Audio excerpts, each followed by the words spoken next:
Are you guys moving now? Or you guys in the second place? Let's call the meeting, the West Dakota Water Development meeting for our May meeting, May 14th, 2024. First thing on the agenda is the Pledge of Allegiance. With all rise, please. I pledge allegiance to the flag of the United States of America and to the republic for which it stands, one nation, under God, indivisible, with liberty and justice for all. Seats over there. If everybody would sign in too, we'd like to get a record of who's here. Next item is a roll call. Dan? A roll call for May 14th, 2024. I got the phone here. Here. Sirki, Here. Driscoll, McGregor, Here. Ackerman, Here. Rowe, Here. Mack, Fleming, Kakare. Here. Okay, we have two absent. We have a quorum, Mr. Chair. All right. So we got, so four, a majority will vote would be 4, and then 2/3 would be 5, just for your Okay, information. thank you. The next item is approve the agenda for the day. Are there any changes that we see? Okay, I wonder Dan? if we'd want to consider moving item 7 down to perhaps follow 10 to allow our guests to be earlier in the agenda and not have to sit through our housekeeping sort of work. That'd be fine. Any objections to that? So item number 7 will be after 10, correct? Is that what you're Then asking? I'll move to approve if no one else has other changes. Second. Okay, motion is made to approve the agenda based on the recommendation to move number 7 down below number 10. All in favor of the motion indicate by saying aye. Aye. Opposed, same sign. Motion carried. Item number 4, approve. One second. What's that? Okay, Who did the second? I did. Craig.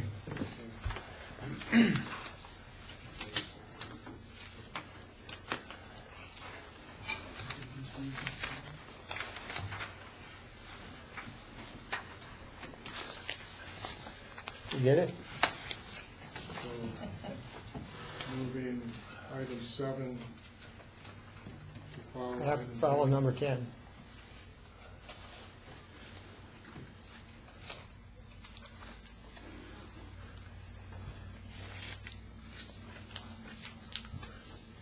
There you go. Okay, thank you. Item number 4 is approval of the minutes from the March 12th, 2024 meeting. Move to approve. Second. Second. Moved by Dan, seconded by Robert to approve the minutes from the March 12th meeting. Any discussion on the motion? Seeing none, all in favor indicate by saying aye. Aye. Opposed, same sign. Motion carries. Item number 5, conflict of interest disclosure. Is there any items on today's agenda that any of the directors would have a conflict of interest? All right, seeing none, we'll move on to the treasurer's report, number 6. Dan?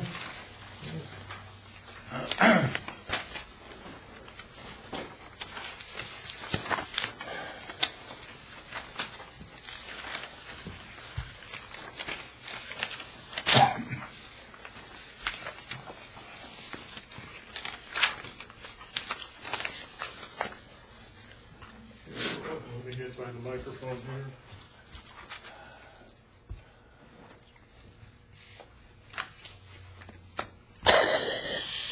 Okay, the property tax revenue we're expecting for 2023 would be $242,443. The total funds we have in savings plus checking plus 4 CDs. Savings and checking is with Black Hills Community Bank. The CDs are with Raymond James. That total is $698,622. The total expenditures for projects to date, 26,484. And the total expenditures to date with all the admin stuff is 43,727,000. So if there are no questions, I'll move on to That, then the projected tax revenue, is that for 2024, On the bottom there. not 2023? yeah, that's that should be added. So I'm sorry about that. Yeah, that's what we're receiving in 2024. Okay, It's 2023 taxes, though. yeah, Okay, received in 2024. thank you. And down at the bottom of the page, you're reporting on what we expect to get 2024 on the bottom of the page. Expected maximum tax levy this year, Yeah, 2024. $249,756 for Yeah. 2024. That'd be the tax levy for this year for revenue for 25. Correct. Yeah. Okay. Okay. Yeah, I'll go through that and fix that. All the projects are listed. Unless there are any questions, I won't go through them. If we add up all the money that we have obligated, it's $311,407 right now for our various projects that have been approved as of today.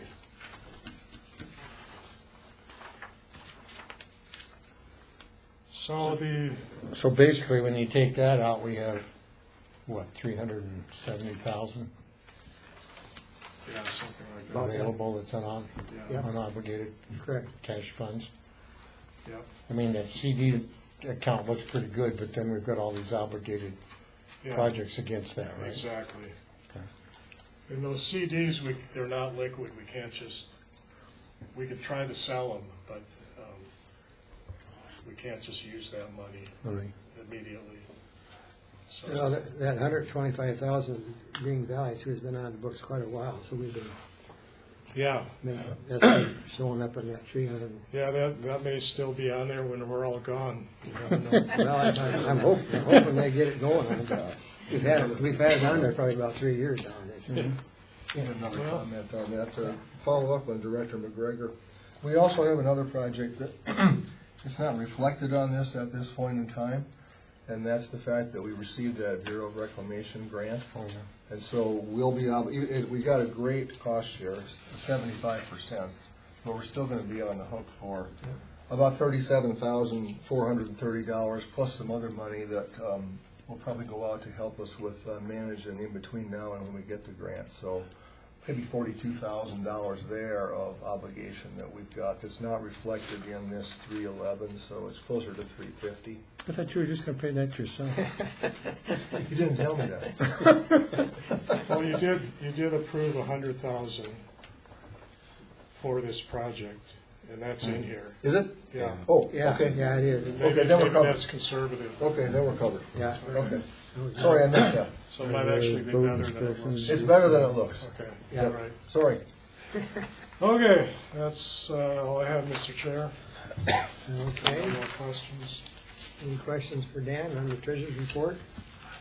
And entertain a motion, please. And the next agenda item, we're gonna talk about those CDs. Move to approve. Okay, moved by Ron to approve the treasurer's report. Is there a second? Seconded by Cheryl. Discussion on the motion. Seeing none, all in favor of the motion indicate by saying aye. Aye. Opposed, same sign. Motion carries.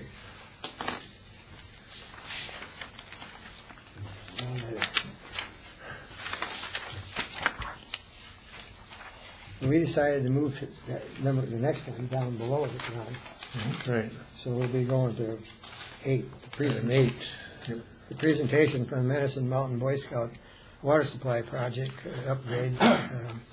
We have a couple of representatives here today to talk about, give us an update. And Mark Anderson is here, he's going to start the discussion out, and I'll turn it over to you. Thank you, Mr. Chairman. Am I close enough to the mic? No, we probably need to get one over there. Go somewhere else.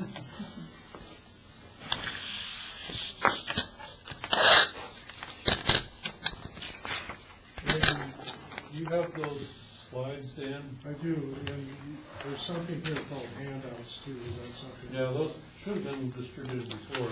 Those are just paper copies that each of the board members We didn't get would have. that. I don't think we got, I haven't got one. Well, the same information will be on the screen. Okay. I just thought it'd be, Good.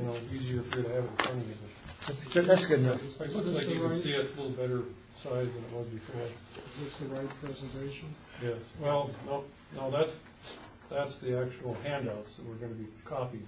The other one is the PowerPoint presentation that's in Technicolor. There we go. It's almost black and white, not technical. All right, thanks for the opportunity to be on the agenda, Mr. President, as well as members of the board. We're coming back to you again after presentations that have happened over several meetings ago, over the course of the last year, actually. And I'm going to just provide a little brief update to how we got here and where we are, and then turn it over to Mike Lewis and maybe Adam Huff as well. So this is the project team. These are the people who were involved. Bob Morcom did a lot of work on this, lining up contractors and contributions. There were suggestions from the board that maybe we could find a way to get some help from people that were positively disposed to the Boy Scouts of America, and that was certainly the case. Bob is recovering from knee replacement surgery, so he would have been here as well. Mike is here.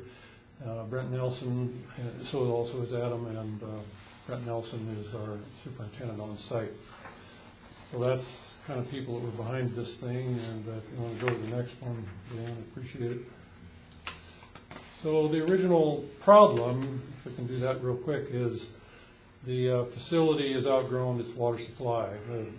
When we would turn the system on, the pumps would run for about 15 minutes, and then the pumps would automatically shut off because they ran out of water. It got to be pretty critical in the summertime when it was at full capacity, had to haul water from Custer at great expense. And so myself and Bob Morcom kind of looked into in detail what could be done and decided to actually put in an infiltration gallery, as I mentioned before, Dan, just like Girl Scout gallery in Rapid City. Basically, you dig a trench in the alluvium with holes in it and so forth. That was what was done, and we got help from RCS, Robert Stoll Construction, contributed the equipment as well as time of their folks. Pete Lee & Sons contributed gravel. Wouldn't go through that in a minute, but anyway, originally we needed to upgrade the site. We proposed that as we were looking around for ideas where we could get some funding for this. Black Hills Council of Government actually offered to assist with an application to the state water plant. And so we said, well, it's worth a try. We had to do a fair amount of work with that, though, and because of all the requirements they placed on it, the cost of that project was up in the neighborhood of $75,000. And they gave us kind of a hint that they weren't too wild about it. They said that this kind of a project, they viewed it as a recreation site rather than a public water supply. So they gave us some warning that was probably not the best, but we submitted anyway to see if we could get a grant, because we were told that anything less than $100,000 would typically be a grant. So anyway, went through the process, and they decided to award it, but only as a loan. And so we came back to West Dakota and talked about the scale of the project. I think in your wisdom suggested that first purchase materials rather than fund the whole project to begin with. I think your words, Dan, were that sometimes you fund these projects and they don't get done. True. So far, with your help, we're here to report the project got done. So if you go to the next one, Dan, appreciate it. So this is exactly what was done. We had to rip out the old well pad and the surface materials. Remember that what was in there originally was a 20-foot deep well, vertical well, that had a lateral extension of just 4-inch diameter perforated pipe, basically. Sorry, get this damn spam all the time. What we replaced it with was 24-inch diameter perforated pipe and 140 feet long. This was all allowable under the water right permit that the Council of Boy Scouts has, as long as we stayed in the same aquifer, so that was what was done. So now we have about 3,800 gallons of storage, subterranean storage in the pipe. So now when the pump gets turned on, it'll run continuously till it fills the reservoir.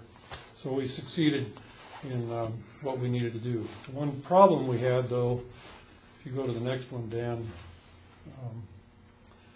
is when we were doing this, when they were doing this work in the dead of winter, it was about 3 feet of frozen ground. And so they excavated near the well, and a pretty large chunk of frozen ground tumbled off and hit the well casing and busted it all up. So I figured, well, as long as we're doing it, we might as well replace it. And then we found out that all the piping was also galvanized pipe, which nowadays nobody puts galvanized pipe underground because it'll corrode. And so took that opportunity to go ahead and put in polyethylene and rework the house, and so that's all done. So I think that's about all I was going to do as far as introduction, and then I would let Mike talk about the rest of it. So one of the biggest advantages that we had with this whole project was to make our water system more reliable and more productive. So if you can imagine going from a 4-inch perforated pipe that's 70 feet long to a 24-inch perforated pipe that's 140 feet long, it's a dramatic difference in the water production of this particular gallery that we put in. This shows the original project estimate was about $72,000 to $73,000 when we were talking to you before. If you go to the next slide, you'll see that in actuality it came in at about $60,000. That included the just under $5,000 with a change order for the new wellhead and the pump that went into that wellhead. So we were able to do some pretty good things with a lot of our support that we'll talk about in just a minute, just to keep the cost significantly below where we really thought it was going to come into originally at over $70,000. So on the next page, you'll see this is the project support that we have garnered. So of the 62 plus, with the wellhead addition, the final costs were about $47,000, and so we've got about a $12,000 delta in the end that was unsupported by fundraising or cash donations to this point. Let's see, if you go to the next slide, I wanted to see if that's, I'll go back one. Now, when we look at that, of all of that, we got about $15,000 in direct contribution after the project from RCS Construction. We had $20,000 from Western Dakota.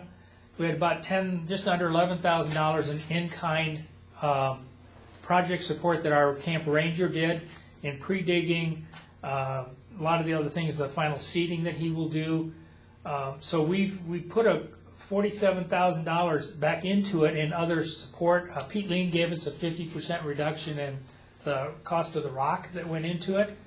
So we did a lot of that. KLJ, who did the final design project or proposal construction documents for us, donated that in full in kind. So we came out really well in what we've done to this point.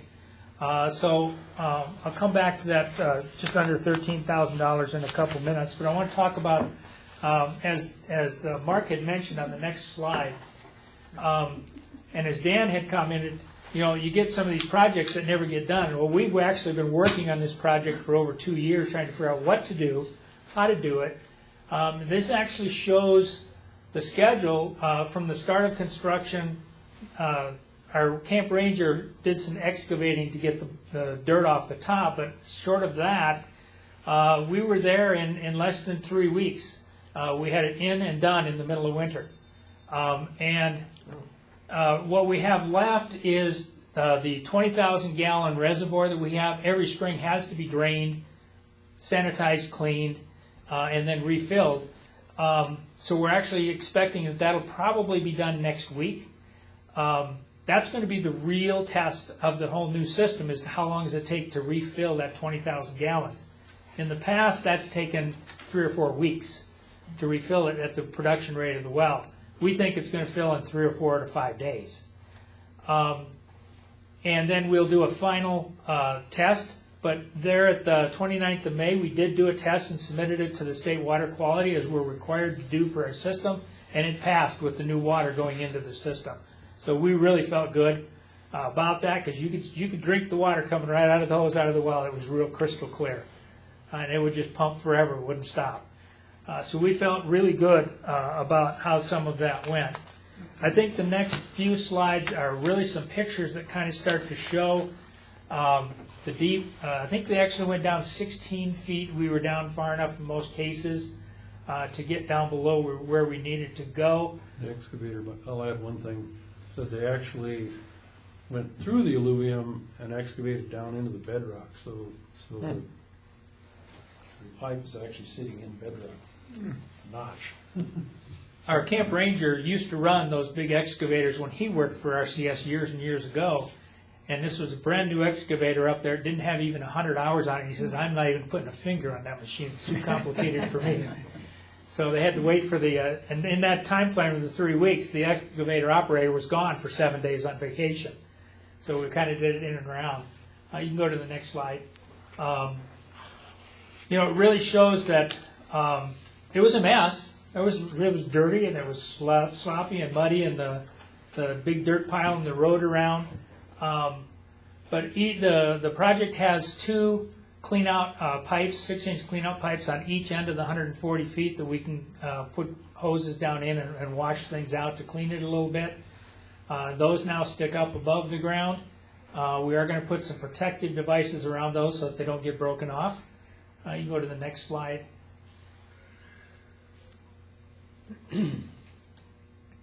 But you can see on the top left one is where they're actually rebuilding the wellhead, where that fell in and broke off, and then the bottom right, bottom center, and bottom right.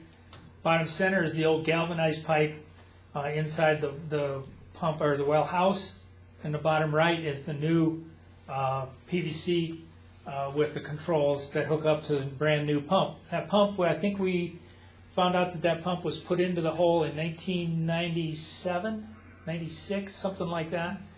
75. Well, I think there was a confusion in that, but bottom line, it's been in there for almost 30 years. So we opted to go ahead and put in a new pump at that point to protect that as well as part of the system. I think. And then the next slide, that shows the finished grade from the 2 different directions. The pump house is on the top right, and that's so looking back to the west. The top left is from the west looking to the east. You can see the pump house is a very small piece in the distance. One of the other changes that we had is we originally figured that we were going to have 50 to 70 feet of feed pipe from the gallery to the wellhead.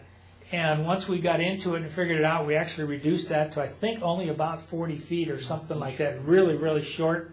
And it made that connection a whole lot easier. And then the bottom center is actually the report from our test that showed that it actually passed the system. How many gallons a minute does that pump, that new pump cover? I think Rated it a little less than the one that was in there. It was 20, but I think it was 15 or something. 15 or something, but it'll. We had it running. I think when he was testing it, I think it was running for like 10, 12 hours straight and never shut off. And that was after the gallery was just in for a matter of a few days, and he was watching the water down in the gallery through the pipe, and he never did see the bottom of the gallery pipe down in the ground. So it was recharging itself just about as fast as he was pulling water out of it, which was really good, really nice. Just a quick reminder, the other well that was drilled there was considered to be drill another well, a vertical one, and they have a well there, 600 feet deep, and produces 3 gallons a minute. Yeah, So- and that's from 1975, 76. He's throwing money away to put another well in, so this was the Yeah. preferred solution. So that's kind of shows the cost, our original estimate to the cost to where we are, shows you that we do, other than reseeding it, final grading and seeding, which we'll do here this spring and summer, this is considered a final product. We just have a couple tests to do, reseeding, and we're driving forward with what we've got. Ready for the summer. Ready for this summer. When do you open? When's the first camp? First week of June is our staff week, and second week of June is our first week of campers. Okay, so you'll know by then if it's. Oh yeah, we'll know by then. We'll know for sure next week when we drain the reservoir and then recharge it. We're going to know exactly how well it's going to produce, because if it can fill that reservoir in anywhere from 2 to 5 days, it'll recharge enough during the summer to meet any of our needs right now. When you have a full camp, what's your average daily use? On average, our biggest weeks, scouts and adult volunteers, probably around 400 would be the peak. On average, it's probably about 250 to 280. That's people, but didn't you ask about Talk about, That's bodies. we're talking about volume of water. Oh, Yeah, how much do you use volume of water? I Not don't know if I number of know campers, but that, but How much water do you use? you figure they're cooking and eating, they're running probably- showers, running Yeah, toilets Probably running 50 gallons per capita pretty easily. And on a daily basis. that's where we've run into problems in Rule the of thumb. past, is people will go in, our showers have those little trips that have time that shut them off. Somebody will go in and they'll hang an Nalgene bottle on one of those and it runs forever. Or they'll tie it off somewhere and it runs forever. That's why our cistern would occasionally run dry, is when those kinds of things happen and people don't conserve water. This will help. We check all those facilities several times a day to make sure that's not happening, but sometimes it still happens. So back to two things I've got left to put in front of you. One is back to that final cost summary slide, probably back about 5 or 6 slides. While he's looking for that, Adam, if you want to come up with me. Dan, if I could get you to come up, Sure, absolutely. I'll let you make this presentation. This is a certificate of appreciation from the Boy Scouts to Western Dakota for what they've done for us and to help make this project become a reality. Without it, it would have been a little bit of a challenge for us. Yeah, well, on behalf of the board, congratulations on each of the project finished, and hopefully you'll have a long life with your new system. That we appreciate you coming and working with us on it. Now, we do have a plan to produce a plaque like this. It'll be a permanent plaque that we're going to put on our well house that recognizes the contributions of Western Dakota and the contractors for this project, so that anybody that's there will see what was accomplished. And when we get that, we would invite you guys, we'll let you know, we would invite anybody from the board who wants to come up to kind of do a dedication or probably can handle that too. We can handle that too. If we can do it here during the summer when camp's in operation, that would be even better yet. You'll see scouts around there doing their thing. So we'll let you know when we get that ready to go. Very good. But we wanted to get you this to start. Well, we appreciate you coming and giving us an update. I'm glad it got done and you're well on your way now. Yep. Did you bring my mirror back? I was one short of my silver phone. You didn't tell us which one it was. But anyway, one final note that we'd like to wrap up on is when we started these meetings with Western Dakota Water Development, oh gosh, probably at least a year ago, our initial request and our discussion with Dan was that everybody felt that we should be asking you for $35,000 to support this project and what we were doing. The discussions went along, and the agreement was that Western Dakota would advance us a grant of $20,000 for materials and supplies to get the project on the road. So what we're asking of Western Dakota at this point is to see if Western Dakota formally would help us cover the last $13,000 of this, which would still be less than the $35,000 that we were originally asking. If you would do that, then we can put this whole project to bed without any other fundraising beyond the support we've already done, and we would ask that as a consideration of the board. Well, we wouldn't be able to act on that at this meeting, but if you would want to have an application for that in writing to us with the details that you've shown here, we can take it up at our next meeting. We'll do that. If you're open to do that, we will do that and get it to you for there. All right, thank you. Thank you for Thank coming, you. appreciate it. Any other questions? Just a comment, you guys must have done a really good job up there, proud of you. For getting the local sponsors and all that stuff, you've been busy. It was a fun project in the long run. I kept thinking, why are they doing this in the dead of winter? If I can throw a couple of things in here real quick. My name's Adam Huff. I'm the Scout Executive for the Black Hills Area Council. I went to Medicine Mountain as a kid, 2 years. I know a few years ago we were running about 500 kids through camp in a week, and we really struggled with our water situation. And that's something a camp never wants to deal with. This puts us on a path with your support that we don't have to deal with that. We're out there, we're getting kids out into nature, running them through merit badges, building life memories, and they're not thinking about the water they're drinking, but they know the water they're drinking is fantastic. So thank you very much for your help with that. And if there's any questions, or if you ever want to come up to Medicine Mountain, you just give us a call. And Are you now officially Scouting America? Yes. Well, no. Well, It will be officially called Scouting America on February 8th of next year. Yep. It will be a transition of that. we're making that transition. It'll switch from Boy Scouts of America to Scouting America. Intent being it to be more inclusive in its title and its approach. Okay. Thank you very much. Thanks for coming.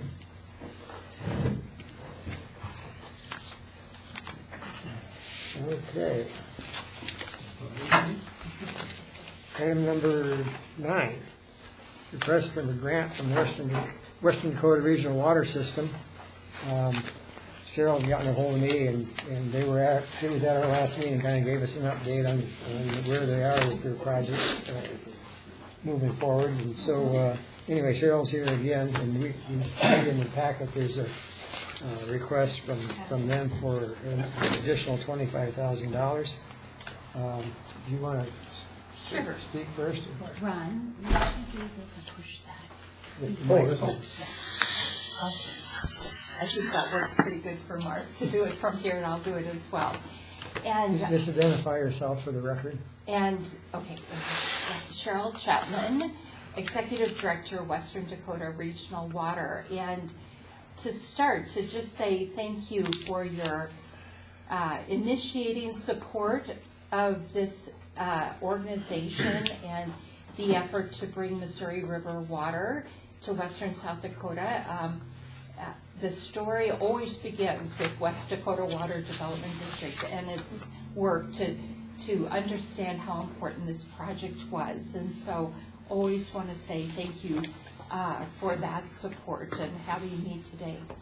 Next slide, Dan. I might keep you at work here a little bit.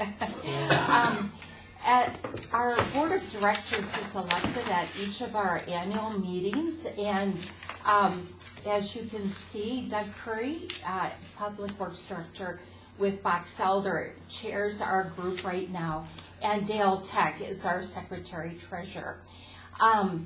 Mayor Hall just stepped down as mayor, did not run for re-election, but the council at New Underwood asked her to continue to be the representative for that community on our board of directors.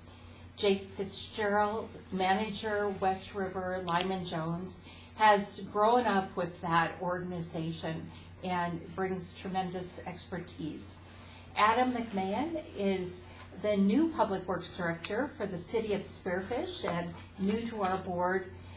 Jim Martin, Colonial Pine Hills, Sanitary District Manager, and Todd Williamson, Butte Mead Sanitary Water District as well.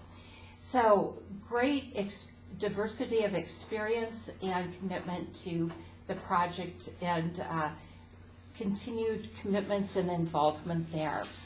Next slide.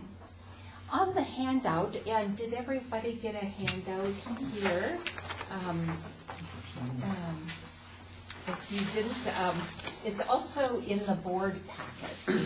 But we use this particular graph as a summary of the work that South Dakota Mines did for this organization to take a look at the importance of renewing and retaining your future use water permit. The black line that is angled on the graph indicates demand for water in our area here. And when South Dakota Mines first did the work, the dashed black line represented what was thought to be average demand. And what we saw obviously right away was during drought, there would be a tight water budget. Conservation measures would be in place, but a razor-thin availability of water for the current population. And then, just last summer, Dr. Kirk Katzenstein, who was the project lead, updated those population numbers, and that's what you see on the shaded area of the graph. And so, while we still have the problem of shortage of water during drought, even at those in-between stages where the increased population of our area, all of a sudden the availability of water during moderately dry periods could start to tighten up for us as well. And all to say that that's what keeps our eye on the ball and continuing to push ahead as expeditiously as possible for getting this feasibility study done. And next slide. And I've shared this particular graphic before, showing that with the help of our engineering team led by AE2S, with offices here in Rapid City, and KLJ also with offices in Rapid City and Black and Veatch, that this is the team that is leading our efforts for developing a feasibility study on bringing bulk water from the Missouri River to western South Dakota. Other alternatives will be examined, other water sources as well as alternatives. But we are in that blue shaded area, still at the beginning, doing the feasibility study as we move forward.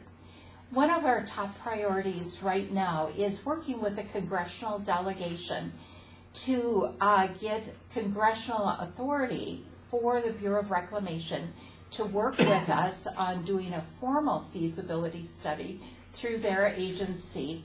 And then ultimately, that would be the funding agency to take the lead from the federal government's point of view. But the work that we're doing with our local funds, our state funds, our ARPA funds, American Rescue Plan Act funds, we are getting that jump start on that feasibility study. So we're not sitting around waiting for federal funding to come our direction. Next slide, please. One of the top activities right now is really canvassing the entire area to fully understand what the demands are today and to work on projections for future water demands. And you won't be able to see each individual dot there, but as you can see, there are many, many water systems, many of them small. Those also include large communities like Rapid City, but many, many water systems in our area. Next slide. We've talked a little bit prior to today about the interesting situation in West River as compared to East River, for example, in that there are numerous small systems, oftentimes one well, one pump, to serve a subdivision throughout the Black Hills. Altogether, it's about 350, and with different permits that are happening in application, that number is changing and growing with each month that goes by. Next slide, please. One of the things that we were fortunate to do, and again, in a partnership with Elevate Rapid City, they received a National Science Foundation grant to work with students on challenging complex community problems, is what the title of the National Science Foundation grant was. And the idea was to recruit interns from multidisciplinary areas to tackle difficult questions. And so putting our heads together with the project team, we said, well, the small system providing redundancy and a secure source of clean water is certainly one of those complex community problems. And so we've only had these interns for one semester, but they've got a lot of work done, and we like to call them our A-team because engineers and scientists from School of Mines, they are Annika, Ashley, and Ava, all young women whose names begin with A. But in their work, they have been working with Mark Mayer at DANR, Jennifer Sietsema, and then Corey Cherney, our engineering program manager as well, to really take the data that is available on these small systems and begin to get into databases to see where there might be data gaps, errors, and that sort of thing as well. And Ashley, who is in the middle on that picture, is actually an environmental scientist major who is working on using and learning GIS. And so she worked on mapping all of those small systems, and we're beginning to just do some analysis on similarities and proximities of water systems to each other, and begin to formulate some ideas on how this bulk water can come to our area and effectively and efficiently be there as a resource to these small systems. Ashley will continue this summer as an intern with AE2S as well. Next slide.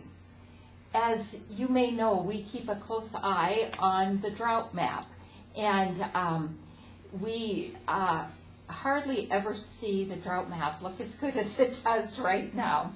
And I'm excited to see what the next one looks like, because we might wipe out any hint of drought in South Dakota with all of the rain that we're having. But we do keep an eye on that, and we've also used our grant money to work with USGS in doing additional studies. Next slide, please. Early on, we took the work from the Black Hills hydrology study and took a look at water availability on average in the Madison and Minnelusa aquifers. We also took a look at the range, because that's what is of great interest to us as well. If everything was always average, we'd be in pretty good shape for quite a while.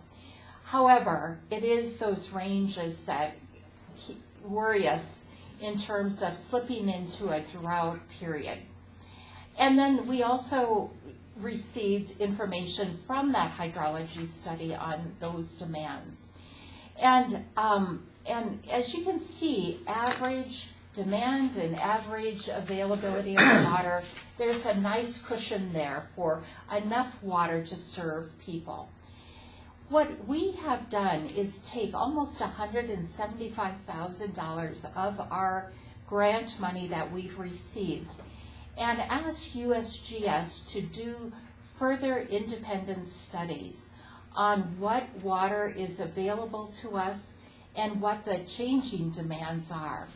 And so they're just in the middle of taking from 1999 to 2020 and looking at those numbers. And we'll see a graph here in a minute, but you can also see numerically that it's been a little wetter period.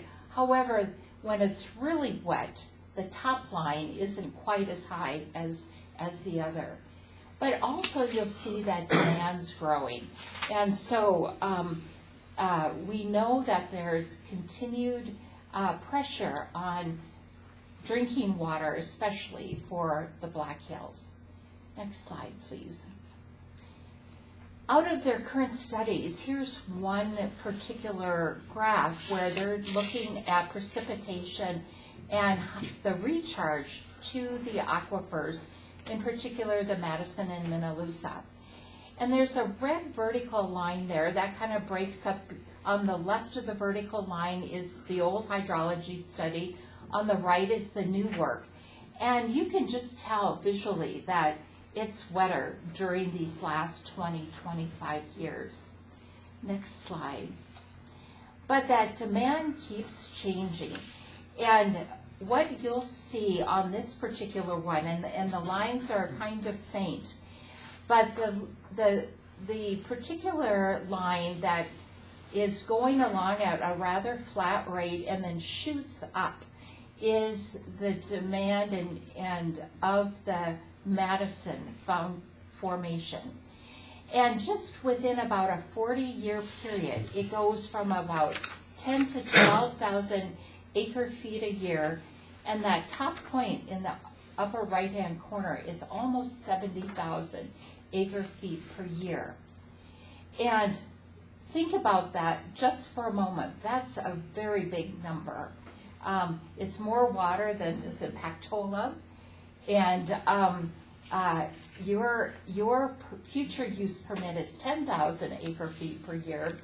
We think as we're doing our canvassing, we're probably in the range of 60,000 acre feet per year or more, and that's if all of western South Dakota wanted to use Missouri River water. So, Mark, I sometimes use what you say. How many straws can you put in the Madison aquifer before you start to see impacts? And so we felt that investing with USGS to get this independent information is not only important to this project, but truly a service to all communities and people living in western South Dakota to keep these numbers current. And frankly, that is what we hope to do beyond these reports. And then the next slide, finally, on USGS. This work was done earlier, but the Black Hills area is divided here into 9 regions.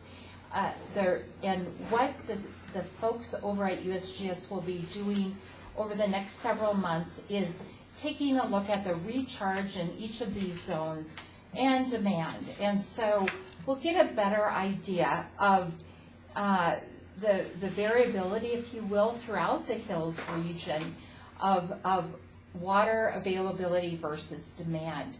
And hopefully can keep on top of that on an ongoing basis and find funding so that we don't have to wait another 25 years to update some of this data. This will be important. I've done talks where there's an idea that there's a big bathtub under the Black Hills and equal water available to everybody, and we know that's not the case. Next slide. A big part of our work has been to raise funds for this feasibility study effort. The overall cost of it is estimated to be about $13 million.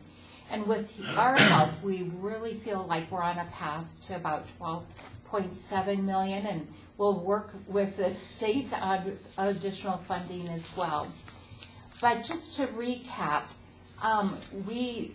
I feel like we were at the right place at the right time with this study and moving forward, because just 3 months before the 2022 legislature met, we incorporated and put in all of the applications to get some American Rescue Plan Act funding. The legislature in 2022 had $600 million to work with, and we received $8 million 100% grant. And then we also worked with the department, and in 2023, the board of directors approved, and the legislature approved a $1 million state, what's called a SWARMS grant, which is the state program.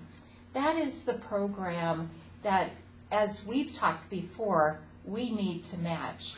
And for every dollar we raise locally, we can match 4 of the states up to $1 million. And so went through and raised those funds. And then this year, a couple other things happened. Another $1 million in state funding was approved. And so that is why we're here today, to ask for your help on some match funding again.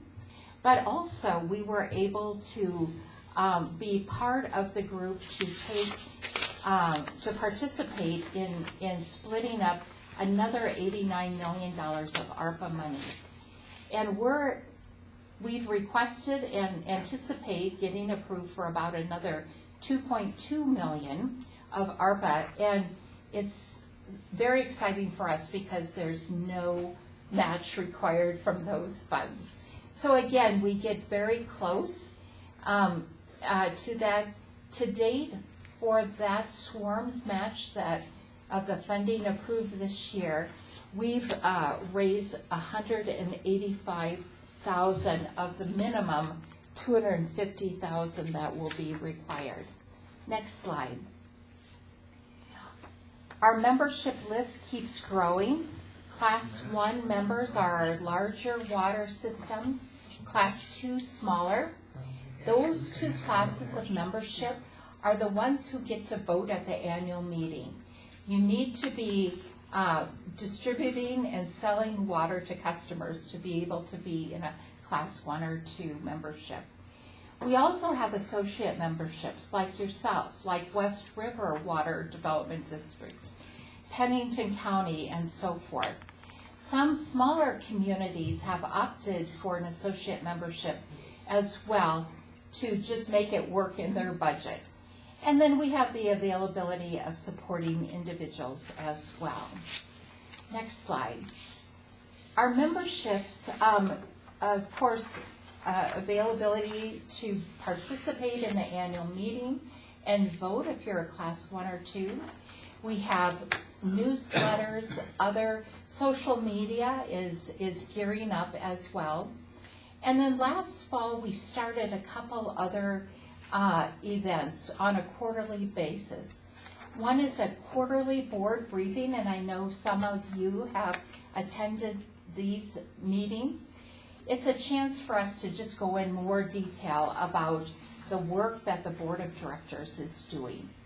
And then we've also made quarterly technical briefings available not only to members but the public at large. And this is on other technical topics. We had one on the project itself, one on the upcoming legislative session. In April, we had NOAA talk about precipitation and drought trends. And in July, we'll have Mark Van Norman talking about tribal water law. Next slide. So the request is the same amount as you provided early last year for $25,000 to be used as match and for other expenses that do not fit within those grant fundings. And next slide is the last one. Our 4th annual meeting, hard to believe we're that far along, is scheduled for Thursday, September 5th in Box Elder. More information to come, but we'll have a similar format in that the morning will be educational programs, luncheon, and then the business meeting right after lunch. one of the programs will be the USGS, and I was just going to share, they will be further along in the fall on their work if you wanted to have them come and talk about their research as well at a future meeting. So, thank you so much, and Okay. thank you for considering our request. Is there any questions? Ron's got a question, I guess, Cheryl. It's probably a long-winded one, so bear with me. Okay. I did some simple arithmetic based on your application. First you gotta confirm to me that on the way it is on page 14 of 27, that you've got, like, say, for example, West River Water Development District has a $25,000 plus $25,000. So, are you, Page 14, the last list of contributions. So I'm using West River Water Development District as an example. So yeah, you have 25K plus 25K. right, The way that I was reading that is that the first 25K was in 2023 to match the $1 million. the first million, Yep. And the second $25,000 is to match the second million. and it just came in this year. Yep, So that's how it carries through on the rest of these in the way that they're noted. right, and so Okay. you saw a number up on the slide, 185,000. If you add these up, it'll be 10,000 short, because we just got word today that Rapid Valley approved 10,000 for a local match. So that's not reflected in this. Well, I did add these up on a spreadsheet. And the contributions, the way that I see them, add up to be, because last week Pennington County acted on the $50,000 request. They acted to put it into budget discussions for 2025. And their budget starts in July. No, Their fiscal year doesn't match the state? no, it does not. Okay, Yeah. okay. So anyway, I guess I have to redo my numbers then, but their number would be in there, it would be $225,000. Plus you had a surplus of match money from 2023 of $53,500 that was required to match the $1 million grant. So it appears to me that you actually have, and if you were good stewards of the funds, you've got $53,500 from last year. You've got, just under $200,000 from this year already. So you're at the $250 match. Why are you asking us for, an additional contribution when you're pretty much at your match, needs if you're good stewards of the funds? Well, we're getting close, but we're not quite there. And we also, as you might recall on that slide, we're still about 300,000 short on our income to what the project is costing. And so we're continuing to raise funds till we get to our goal of 13 million. And so I'm hopeful that perhaps we can work with the state on getting some additional state funds, which would require some match money as well. So planning ahead. Well, yeah, go ahead. On Pennington counties, have they been putting 50,000 every year? They just did it once. Everybody's done it once, but then this year, then we're coming back to make requests again. Are you gonna be requesting 50,000 from Pennington Pennington County. again? Yep. They acted on it last week. They said they're gonna put it in their budget unanimously. So when do you actually need this money? What, When do you have to have the grant money? I would Yes. be, like, they had asked if it would be okay for us to get their funds in early 2025, and I said yes. So So the $1 million is gonna come in first of 2025, is that what you're saying? we just got the contract, and we'll be approving the signature on that at our board meeting tomorrow. And so right now, you got 185,000. No, not, that projects the 50,000 we hope to get from Okay, Pennington. that includes the 50,000. It is a planning number. We don't have that cash yet. Okay. Yeah. Are there any other questions, sir, from Dan? Do we have a motion on the table? No, we No, don't, we're just getting information. right now. What's the total amount of funds this board, since the inception, has given to this project? 175. 175? Starting with us starting the program going, yes. Yeah, with From the- 2019 and through. With those user surveys and all that All that stuff. stuff, yeah. All that stuff.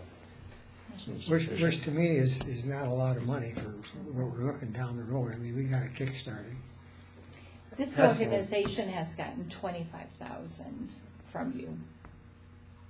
Pardon? Well, we spent $175,000 on. This the effort. organization. Yeah, we have. Our Well, Western Dakota I don't know, you Regional go Water. back to the money we gave you when you were with Banner before you were with this organization. Not That with was me. That was all part of this. It was, Yeah. yeah, it was. Yeah, I mean, you laid the groundwork for getting underway with this particular project and recognizing the need for bringing additional water this direction. So, but I'm Cheryl- just saying, Western Dakota Regional Water has received 25,000. Take a look at your budget on page 17 for me, please. You show unrestricted funds of 65,000, That's a budget number, yes, and then membership dues of 25,000. yes. Why couldn't those amounts be allocated to match? They can be, but they can also be used for unrestricted. Yes, well, that's $90,000 there that would help you get your $1 million from the state, would reduce your match to 160,000, which you've got. So you've got your $1 million from the state. The, we have unrestricted contributions that perhaps will have expenses that could not be covered by grants. Yeah, but you could also use them for matching funds. If they're unrestricted, you could use them for the match. If we didn't need them for other unrestricted That's expenses. that's a board decision, not the contributor's decision. Yes, I that's mean, the right. board could say, well, we're gonna put those into the match too, because really, we're after $1 million from the state. Right. We have budgeted for expenses that are not covered by the grant right now. We have not executed on those because we haven't raised that much money. Those are expenses that are covered neither by swarms or ARPA, Right. such as, Lobbyist, it's right here. We haven't executed on that yet. lobbyists. Yes. Are you lobbying at the federal level? We're considering it That's what- because there's, we anticipate a high percentage of this project would be federal funds ultimately. That And- has to be. And we've talked to other water systems, and they've essentially said that's part of what you'll have to consider. We're frankly trying to put that off as long as possible because we are trying to make every dollar we raise go toward the match. You know, that's a good leverage for us. Well, all these rural water systems that exist in South Dakota right now are a very high percentage of federal dollars. I mean, Well, yeah, it's There's all gonna it's be. got And they to come have- from the federal government. It's Right. not going to happen. they wouldn't exist without the federal government. Yeah. Exactly. And they In all a state have. that raises itself up by its own bootstraps. Yeah. And they have lobbyists helping them line up those funds as well. Mr. Chairman, there not being a motion on the table, I'll make a motion that we defer this request to our October meeting. Till our October meeting. Yes. Is there a second to the motion? I'll second the motion. Seconded by Ron. Discussion on that motion. What's the reason for the October meeting? Well, I think we've all shown a lot of concern here. I want to see what other fundraising they do, and she said she doesn't need the money right now. That really they've got to get it, essentially by the end of the year, and they're kind of short. We've put quite a bit into this. It just seems to me that we're just a watering hole that they always come back to, and I'm kind of tired of that. Would that be? If it's possible to get funding by the end of the calendar year, that would work well for us. So if we bring this up at our October meeting here, Yes. it kind of fits your Yeah. schedule. I guess I would like to know what the concerns are. Do I need to pull together more information for you? I think you need to start expanding your resource base other than coming back to us every year for $25,000. I tell you, my thought, the Pennington County is giving 50,000, they're gonna give you another 50,000, the way it sounds, non-water user. And to me, that doesn't really fit the mission of the county commission, in my opinion. Our organization, we use taxpayer dollars, and our mission is to help develop water quality, that sort of thing. We all know that. Our mission is also limited by Pennington County west of the Cheyenne River, too. True, but, we have a 10,000 acre feet of future use, and I would assume that as this project goes forward, that we're gonna make a decision whether we're gonna use at least part of our 10,000 acre feet for that project to serve our area here in Pennington County.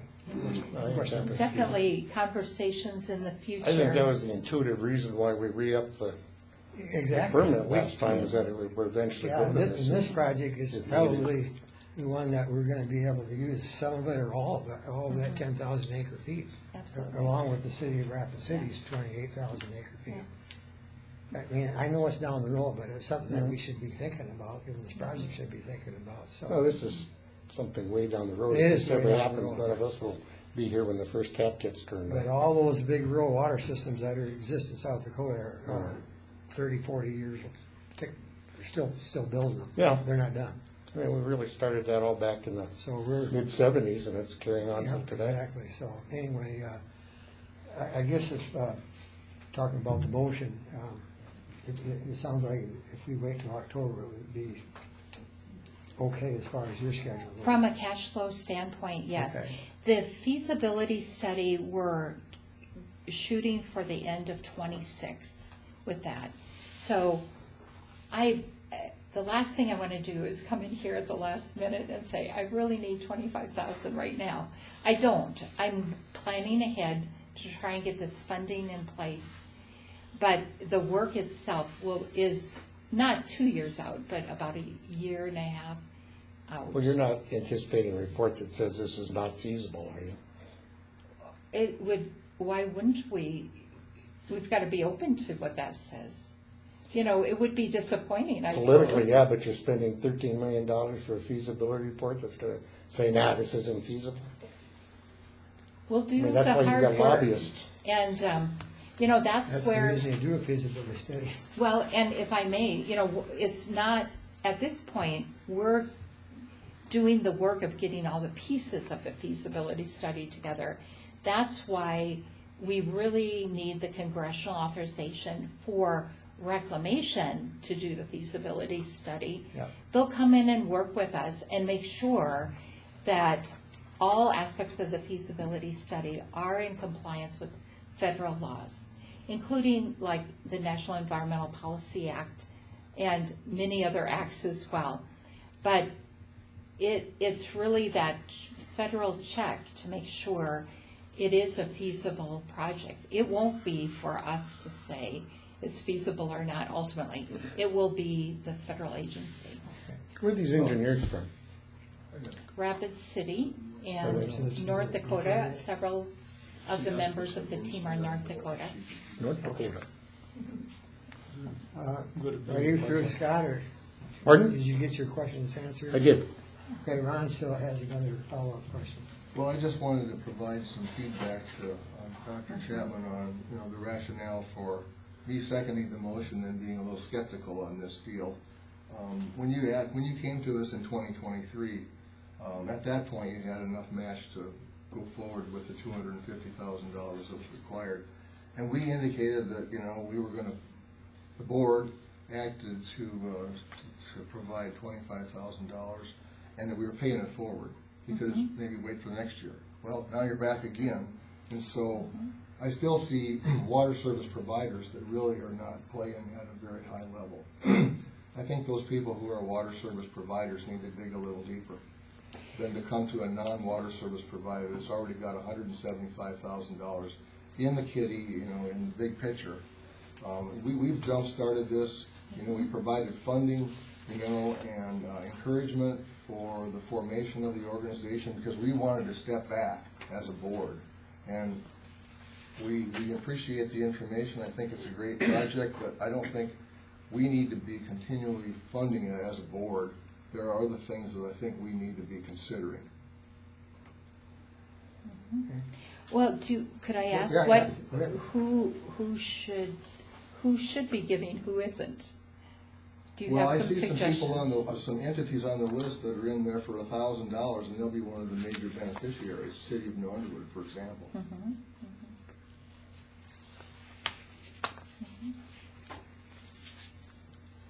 And take a look at whoever you're gonna ultimately be serving. Well, you're gonna be dropping water as it comes out here, so. You know, the Northwest, South Diamond Dakota, Jones. everything in between that's not western Pennington County. And there may be some other ones that start up too that, you know, don't exist, once this thing gets farther along. But the motion on the floor is to defer making a decision to October, so if you've got a question relative to that, go ahead. Well, just the water providers, that's a $1,500 per year membership Right. that they're paying. When you look at town of Hermosa, Martin, Newell, you know, towns like that to shell out $1,500 for a future-looking project,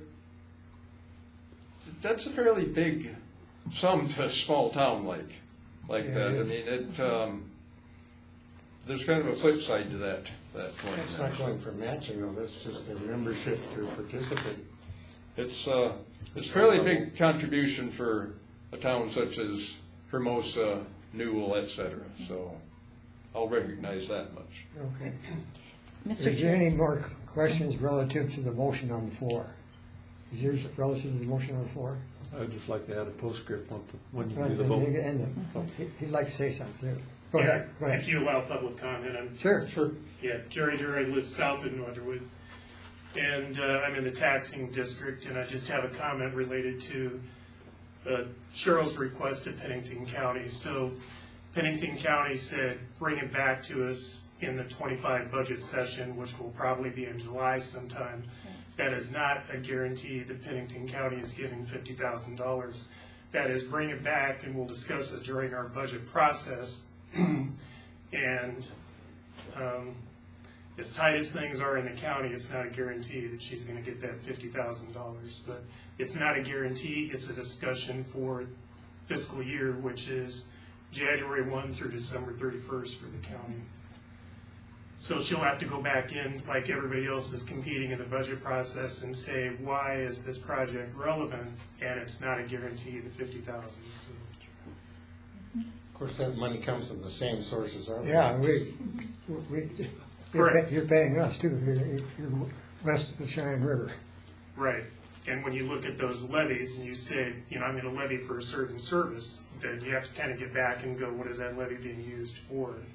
And say, I'm gonna levy for these types of services, but it's, you know, she's not gonna have an easy, you know, it's not gonna be an easy thing when she goes in front of the county and says, you know, I'm one of many, you know, that are asking for these types of funds, and it gets back to, you know, what can the county fund and what do all the citizens wanna fund?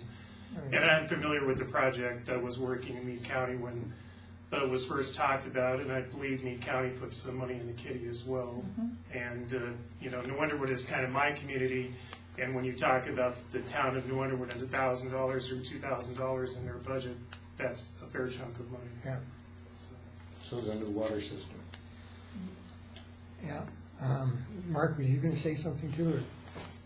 Well, it's not relative to the motion. I Oh. just was gonna make a bigger picture point about what's gonna happen. Well, you can come on the end, if you stick around, we'll let you talk. Okay. I'm just gonna say, Any more questions relative to the motion on the floor to defer action on Western Dakota Regional Water System request for $25,000 to our October meeting? Seeing none, all in favor of the motion indicate by saying aye. Aye. Pose same sign. Motion carries. Thank you, Cheryl, for coming and giving us that update, and Thank you. we'll see you in October.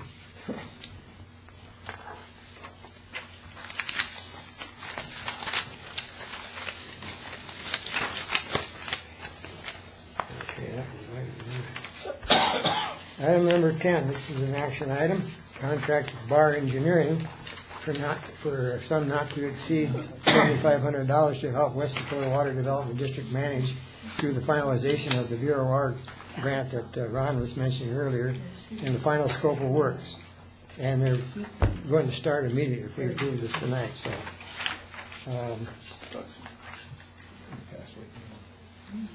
You want to put a motion on the floor and start the discussion? Or No, you want to discuss it first? I don't like to do a motion until we have a little information out Okay. there. I don't think it's appropriate. It's your item, go ahead and get it going.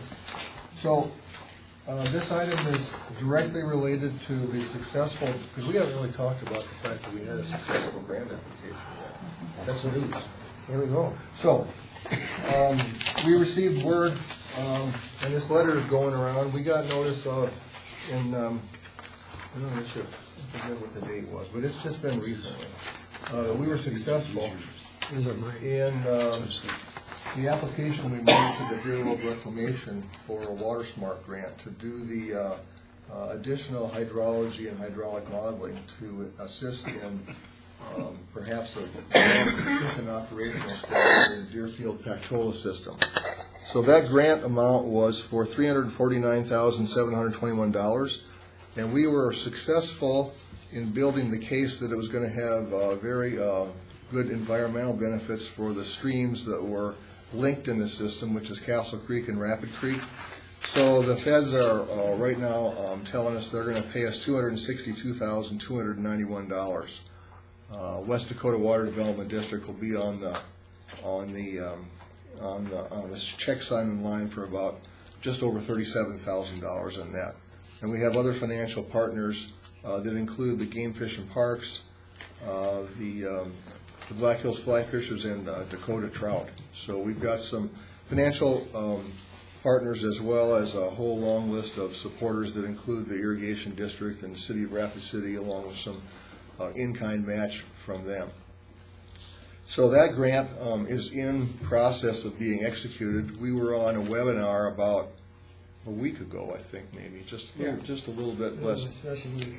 Anyway, so there's quite a long process to actually receiving these federal funds. They figure it takes almost 6 months by the time we go through all of the hoops and fill out all the forms and deal with the final scope of work and go through all of the essentially review of our financial system and how we operate and how we're going to pay the bills and how they're going to send us money, and it's kind of a long hoorah. So one of the things that we talked about at the executive meeting and just after we received this grant, executive committee meeting, is that we probably needed some help, similar to what we had when BAR helped us write the grant application itself. It was successful.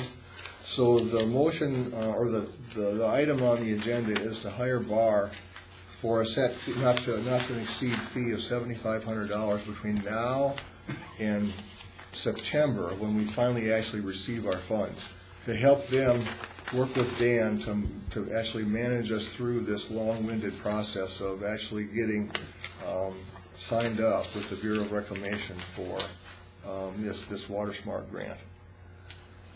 For example, we have a tentative conference call with the Bureau contact person tomorrow, where we're going to start going through, many of the requirements that we have to, adhere to in order to be successful recipients of the actual money, in addition to being successful recipient of the grant itself. So at this point, I'll put a motion on the table to approve a not to exceed $7,500 grant to VAR Engineering to help us manage through this process with the Bureau until September when we actually receive the grant. Is there a second to the motion? Second. Seconded by Robert. Discussion on the motion. Or have we been told we're gonna receive the grant? This Yep. letter says this is not a final commitment. The weasel word in, the weasel language in there is because during this process, they are going to do an extensive kind of a deep dive review of our scope of work. So there may be some things in there that would potentially reduce the final award by some amount if they throw something out. For example, if they say that, no, we don't need some biologist from the Bureau of Reclamation reviewing what we're doing because this is a technical computer modeling project for hydrology and hydraulics and water routing, then whatever the Bureau might have put in for that biologist for time to review this could be excluded. So then that, if that was $5,000, that $5,000 would be reduced from our final award. So that's why that language is in there. But we are successful grant recipients, provided we jump all of the hoops and cross all of the T's and dot all of the I's to become, eligible to get money from the feds. Okay. And our match requirement for this is how much? Our match requirement, if the grant doesn't change, is $37,430. 25%. 25%. But we have money coming from those other ones. So- Yeah, the West Dakota's ante is Right. $37,430. Yep. Okay. What was I gonna say? I forgot my train of thought. but I was gonna say something, but anyway, I read somewhere in this that they had 2 questions they wanted us to answer. Oh, they have already sent us a whole laundry We list got a of whole questions. list. We've already That's answered, basically what BAR is gonna be helping yeah, us we've already answered part of them. respond to that. Yep, there's a whole laundry list of stuff we gotta do. yeah. Yeah, Dan can put, if it's of interest to anybody, he can put the webinar slides up on the, what do you call it, website or send them to you. There's, every slide, there's another thing we gotta do, or a system we gotta, implement. It's kinda long. I was gonna add, this grant program is for, I think, systems in the 13, whatever, west of the Mississippi. Western states. Yeah, so anyway, we were competing with other, In Hawaii. in Hawaii. So we were competing against all these other grant requests. And we're the only one in South Dakota that got a grant. Yeah, it's a pretty big deal. Is BAR gonna give us a plan on what we need to do to staff up and become operational on this? Well, I don't think we're staffing up per se. BAR is gonna help us. There'll probably be 2 individuals, again, working from BAR that would help us manage through this process until September when we're eligible to get the funds then. Okay, when the funds come in, Then we have a work plan that's built into our grant application from BAR already and from their subconsultant to do this specific modeling, that the Bureau uses called Riverware. It's a real specific reservoir model. So we have that plan already and we know what that budget is because it's essentially what we asked for with the addition of the Bureau of Reclamation review money. and who are the bodies doing the work? The bodies doing the work, they're more than, I can't speculate, I can't say for sure, but the gentleman that's been in the lead for BAR right now, Dr. Miguel Wong, one of his hydrology persons, or am I going the wrong You direction? didn't, well, I was just saying, you don't envision us having to hire anybody. No. No, we have a contractor in place to do that. We will have a we're hiring contractor. a consultant to do that Yeah. work for us. And they're gonna, BAR. yeah, BAR. and they will help with and they've got built into their budget, as it's shown in our application, time for administrative work with the Bureau, so that's gonna relieve Dan of essentially those pressures to do the administrative back and forth with the Bureau. And all we're really obligated for, other than all these systems, is an annual performance report to the Bureau on what we've done. So it's, once we get to the point that we're receiving funds, then the reporting is not nearly as onerous. And where's Bar out of, Chicago? Barr's home office is in Minneapolis. They have about 7 or 8 other offices. The closest one is either Bismarck or Denver. It's Bismarck and then Denver. I guess my main concern is, we've talked before, you don't anticipate a lot of work dumping over on the dam. No. Because I would,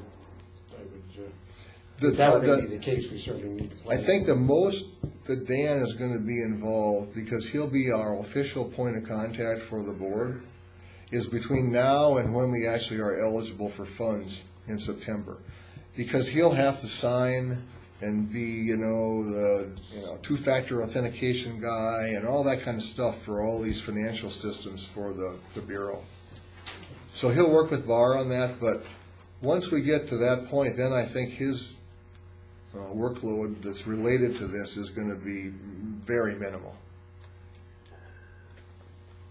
You have a question, Greg? Well, I'm just thinking this through. How will the fund transfers work then? Dan will still have to work through that as the project progresses. Well, we're still learning about how this thing works. We've just had that one webinar where they have to approve our financial system so they can send us money, and then they have to approve it so they know how the tracking goes for our expenditure of that money for the consultants. So we still have to work through that, and it wouldn't surprise me that they're going to ask us to do something different than we do on a spreadsheet. There could be something, an ask there that we'd have to implement. I don't know. But we'll have to authorize that we actually got the deliverable that Bar is billing for. Right. Yeah, absolutely. And Right. we'll have to transfer money, all this stuff. Right. So there'll be some work even after the award for Dan. Well, just like we do now, we'll have to receive an invoice, review it, approve it, and then there'll be a double signature on it. And if I'm the treasurer, that means, it's me and Dan signing the thing. Yeah. There's But that's another thing we need to sign up for. I'll get by the mic. It's called ASAP.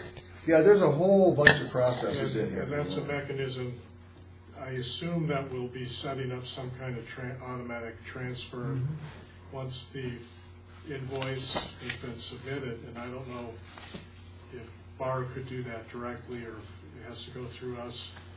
Yep. Then the money would be transferred to our bank account. So maybe we want to set up a separate account just for that, but Yep. that's kind of, there's a lot we don't know. But there's a bunch of stuff to do between now and September. We'll hopefully know I more. remember ASAP as the old Alcohol Safety Action Program. You remember that? That's something else now. We might need that too. Another question. So do I understand correctly that the process has evolved such that we would not be doing an RFP, that basically this is geared directly to Bar for the entirety of the... Correct. We've done some investigation, and I think we talked about it at one of the meetings. We did talk about it. Where we're looking at the model that's being put forward by, let's say, East Dakota, that does this on an occasional basis. Anyhow, but There's not a requirement. Professional services. And We they've as written a the board scope could of work. hire, well, we hired Did- Banner. But not enough said. I mean, it's just Okay. initially we're looking at perhaps an RFP, but The way it's that- rolled out, evolved. it's not gonna happen.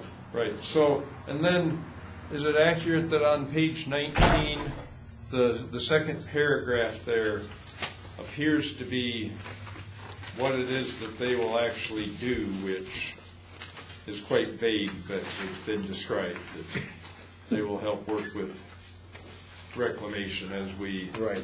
proceed. They were part of the webinar, and so they know the rules of the road, and they're saying they're gonna help us manage through that until we get the money. And final question, and don't take this wrong, but I assume you no longer work in any sort of affiliation with PAR, correct? I officially retired back in December of '22. Any other questions? I got one for Yeah. Have you reached out to the Black Hills Council of Government to see if they would administer the loan for you? 'Cause I know they're far more efficient money-wise than an engineering firm. This is not This a is not a loan. loan. This is No, but they'll do grant money. From experience, they will administer grant funding and help you with that. We've I had just- some discussions with the Black Hills Council of Governments, and the last time that we asked them, it's maybe not reflected, but this time, but they were too busy to help us. Just was tossing it out. Yeah, So I don't know. We've had discussions with Black Hills Council on similar stuff, so. It would be a valid point to communicate with them in I those would- regards. I would not be in favor of that, based on our last contacts with them. Any more questions?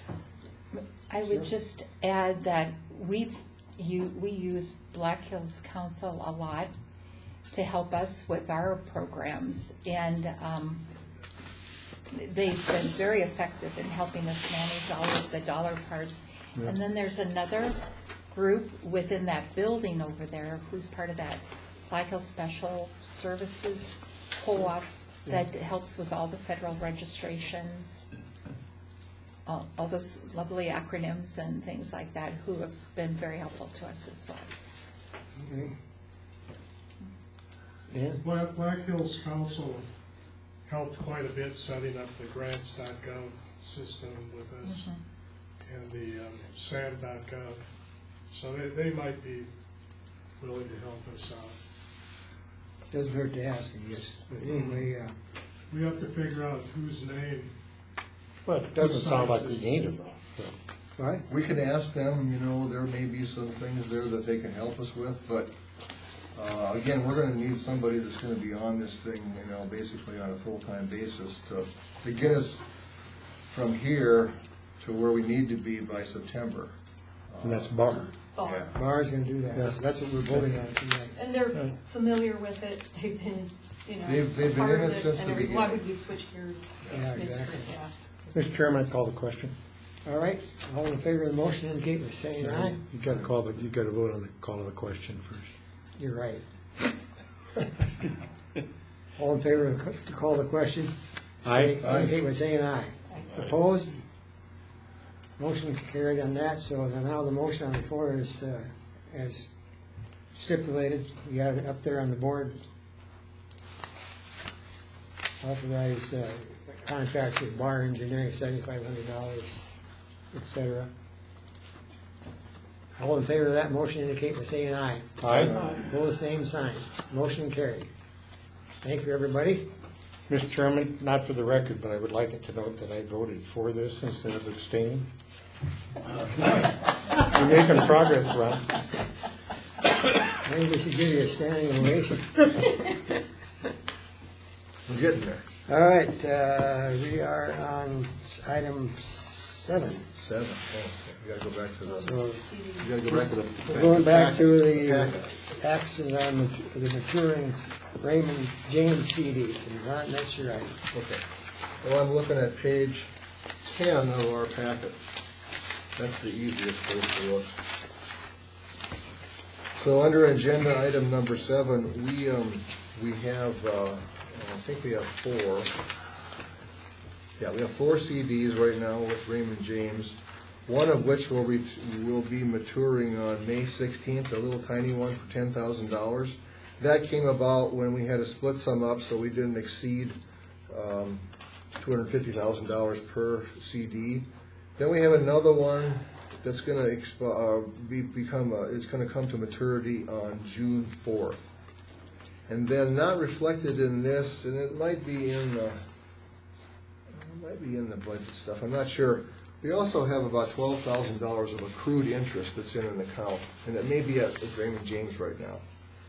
So what we need to do is essentially decide at this meeting what we want to do with these two maturing CDs going forward, and so that then the executive board can take action to renew, a CD or 2 CDs as might be required, at the best interest rate possible for a, probably, whether it's a 6-month period or whether it's a 12-month period. I guess we're not gonna know that until, the time comes when the rates are known. But it sounds like from the lady at Raymond James that the short-term rates are probably gonna be better than the long-term rates, which means like a 6-month CD. So what my recommendation would be, and I don't know, I wasn't at the executive board meeting, so I don't know what you guys said for sure, but my recommendation would be to let this small one that matures on 5/16 mature. We either leave that $10,000 in the cash account at Raymond James or bring it into one of our local accounts. Until such time as on June 4th, we have the larger one become, is matures for $246,000. And then we combine the 246, the 10, and the 12, to reinvest in a couple of CDs at the best rate we can get, probably for a 6-month time period. And that could be either with a local bank, depending upon how the rates are, or to then reinvest again with Raymond James, the way we have been doing for the last, couple of years, actually, probably, because they've had better rates. But we still pay them a 0.25.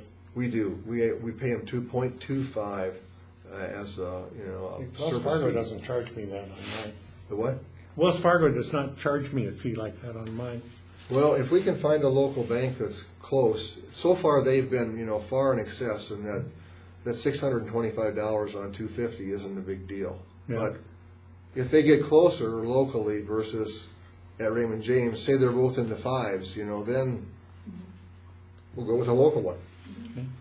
I'll make that motion, Mr. Chairman, that we take the cash from the CD expiring on May 16th and just hold it in a Raymond James cash account until the Raymond James 12-month CD that expires on June 4th comes due, combine the two, and then reinvest at a best possible rate for either 6 or 12 months, as determined by the executive board based on the rate structure at that time. Okay, is there a second to the motion? I'll second. Seconded by Cheryl. Discussion on the motion. Discussion on the motion. Dan? A couple of things, we speak of these CDs as Raymond James CDs. Raymond James is really just a broker on these.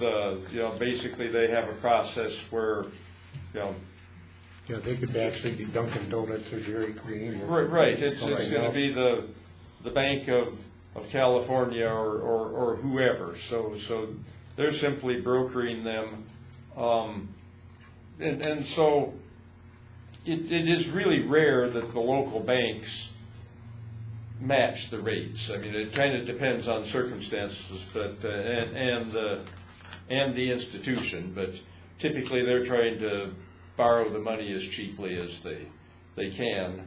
However, the motion gets worded. One thing to consider is the Raymond James. When it's sitting at Raymond James, the interest rate is essentially zero.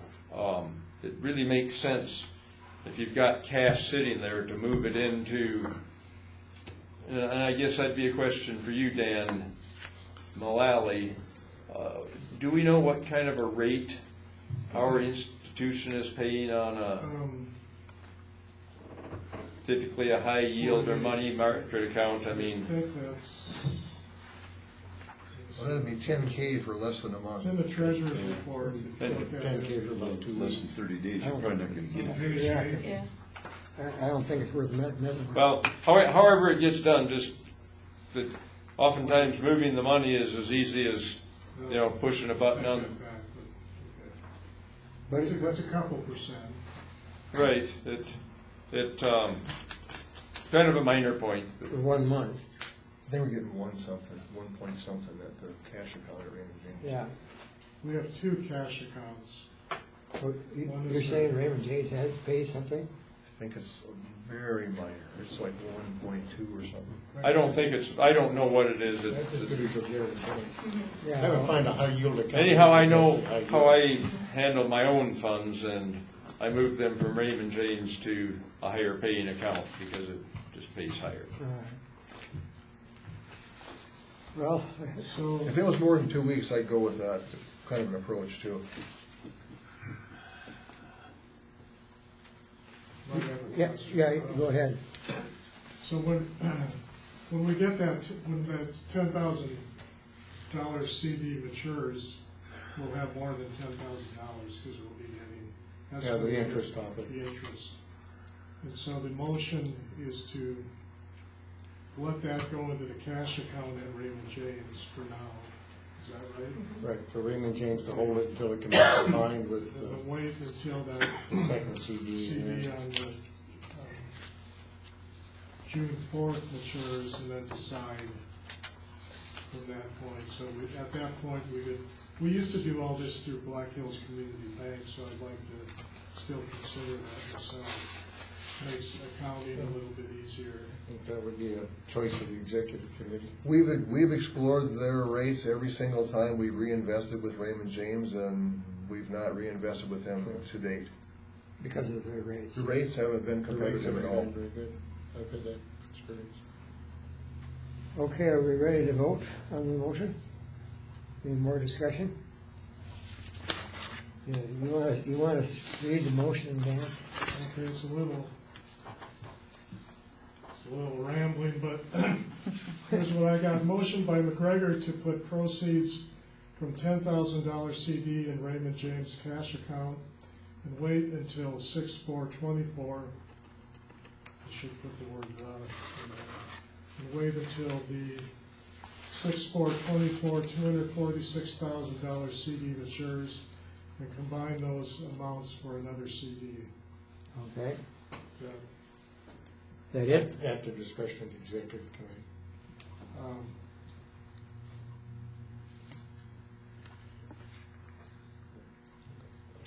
As determined appropriate or at the discretion of whatever, just so we know who's gonna do it. You can't, you don't have there. After discussion with the executive board? Is that, No, at the discretion At the of, discretion. or is best determined by, I see. just something that says the executive board will make that decision.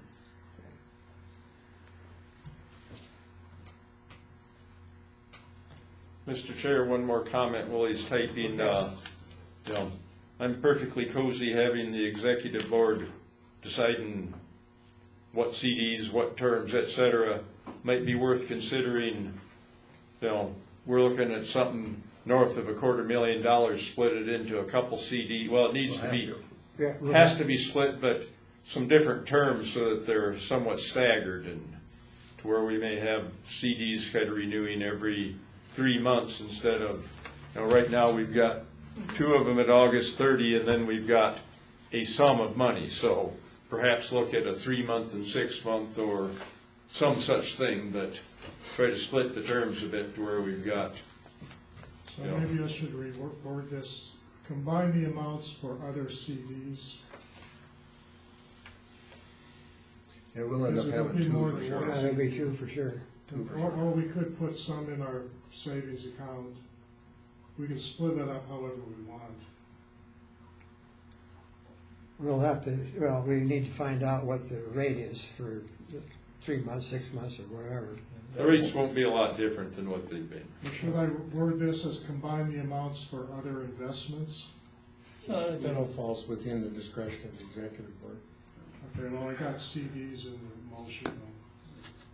Though. Yeah. Okay, So if they wanna hold on to this until the next one, I'm sure they could do that. so we could put it in the savings account, you're saying? Yeah, I think so. Okay. So it's not necessarily a CD. Should I read this again? There you go. That's good. Okay.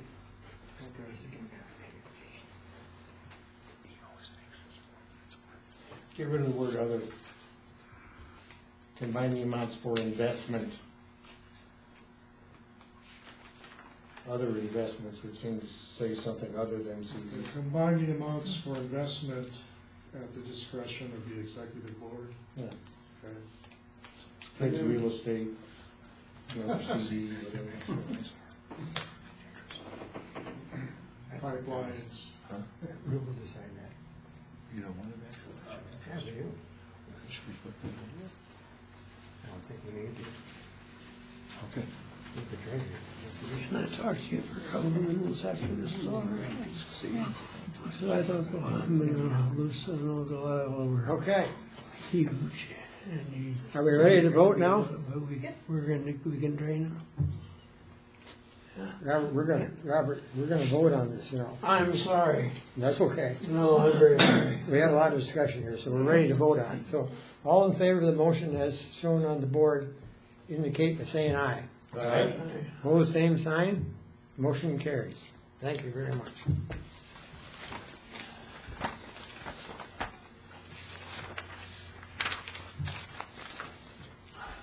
Chair's comment, nothing. Items from directors. Oh, did we miss one? Yeah. Ah, number 7. Sorry, we're at 7 or 11 or? number 7. That was 11. Something. Informational item, sorry about that. Informational item on an update of erosion control and stormwater mitigation activities. Director Driscoll.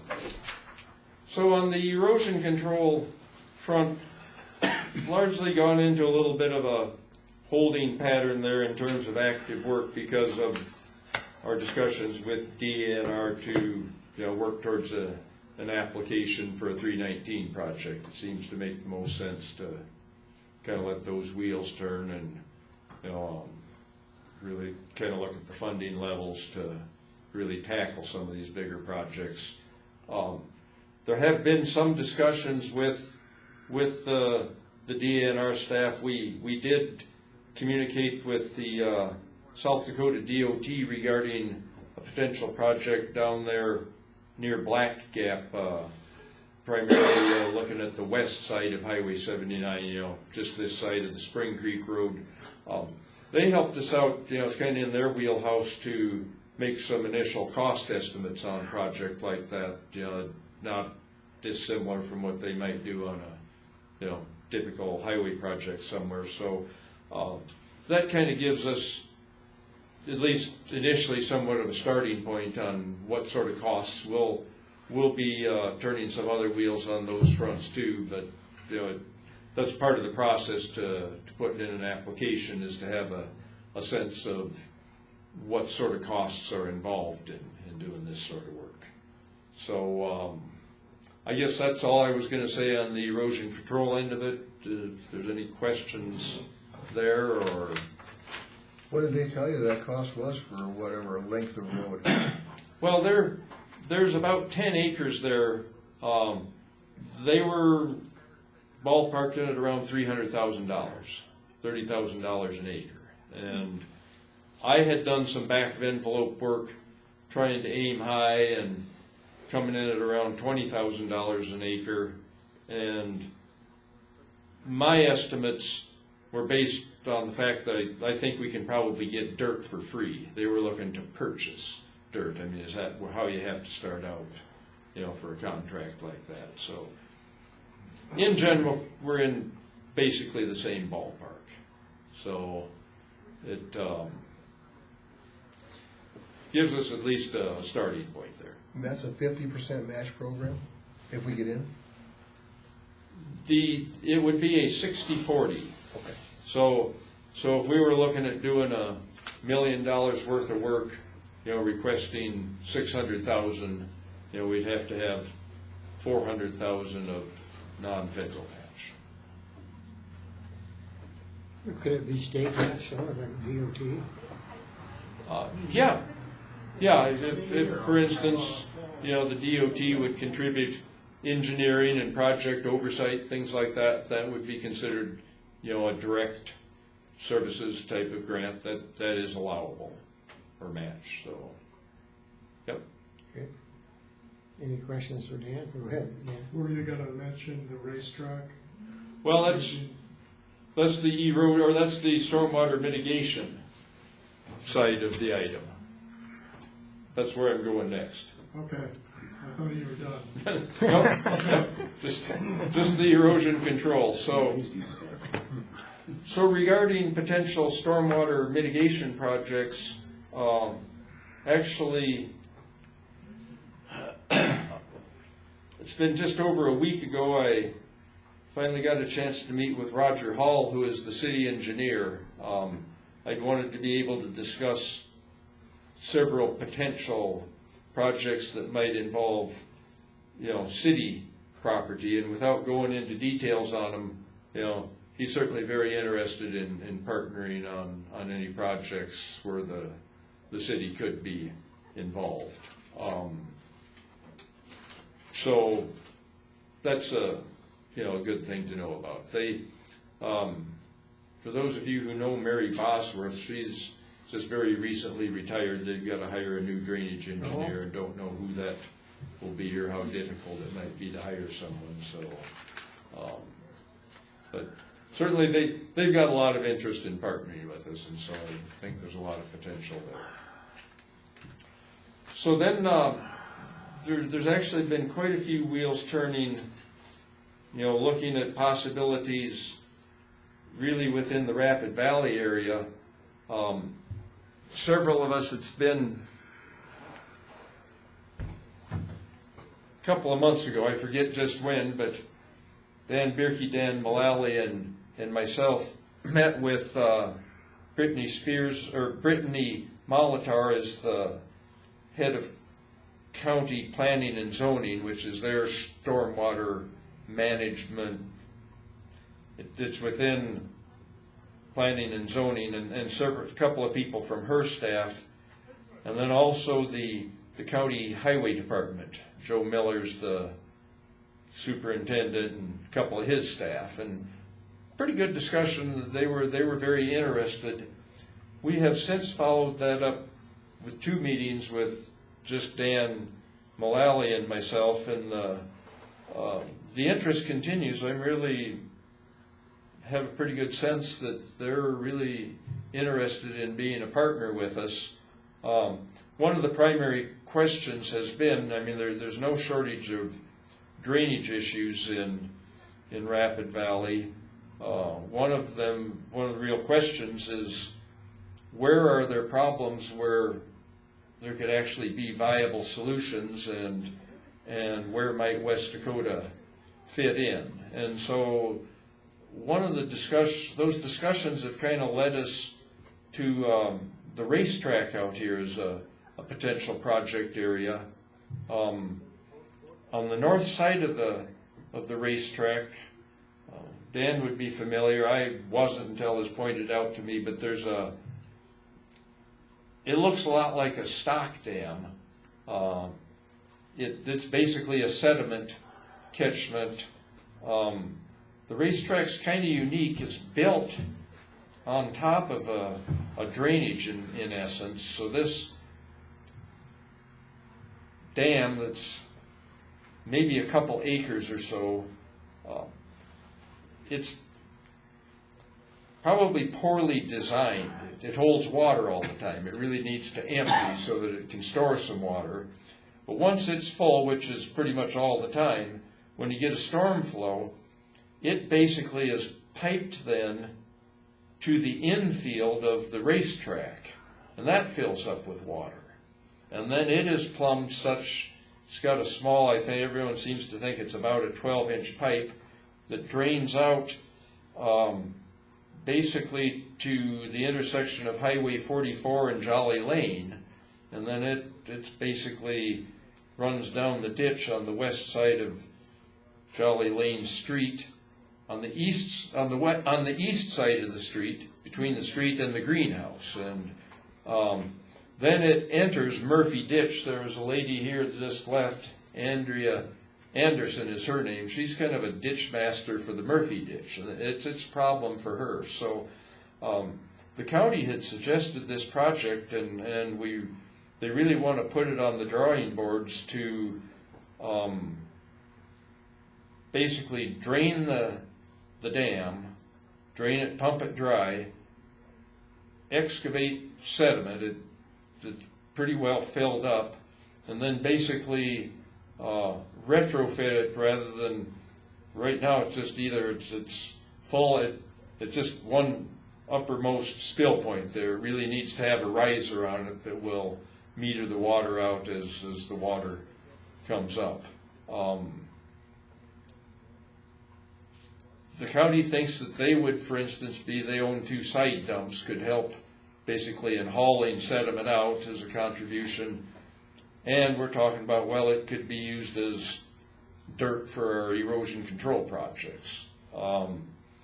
The racetrack itself, the gravel parking lots are, the one that's really visible along 44 spills straight into the ditch there on 44. I haven't had a chance yet to contact the racetrack owner, but it could make sense to partner with them to put a catchment where you could catch the gravel,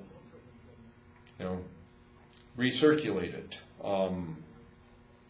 Remains to be seen whether or not there'll be interest there. But I guess the bottom line, there's a lot of interest on the part of the county. Don't put this in the notes, Dan, but we had discussions with them as to whether they might implement a fee similar to that the city has, what's been referred to as the rain tax. It's a stormwater maintenance fee. And I think they really are thinking in that direction. They're not going to put it on the table until after the elections. Not a good thing to suggest new fees before elections from the standpoint of the commissioners that are up for election. But I guess things that you might want to add to that, Dan. I guess you've pulled up the rapid map into things. Just in general, Eddie Kirchhoff. we've looked at the Hawthorne ditch and possibilities there, but nothing that would really be able to officially be done, I guess I would say it that way. And that might remain, one of the things is they need funds. I mean, if there might be some options there, much of which could involve maintaining infrastructure, i.e. it would help them to have a funding mechanism. Here's the Hawthorne ditch, and it's been shut down, but it still fills up with water, so essentially it does get used for drainage in an uncontrolled way. It by all means is a stormwater conveyance mechanism now. It's not necessarily by design. And they do recognize that there might be some possibilities for future stormwater management, possibilities along there. I guess, what's your impression been of our discussions? I mean, seems like we've at least got a willing ear. Well, we've kind of looked at some specific, for the Hawthorne, we've looked at people that have problems, and we can kind of just doing back of the envelope thinking type things. Yeah, maybe we could do this or that, but it's been very localized problems and possible solutions. Sometimes the Hawthorne ditch might actually help things. Sometimes it makes things worse.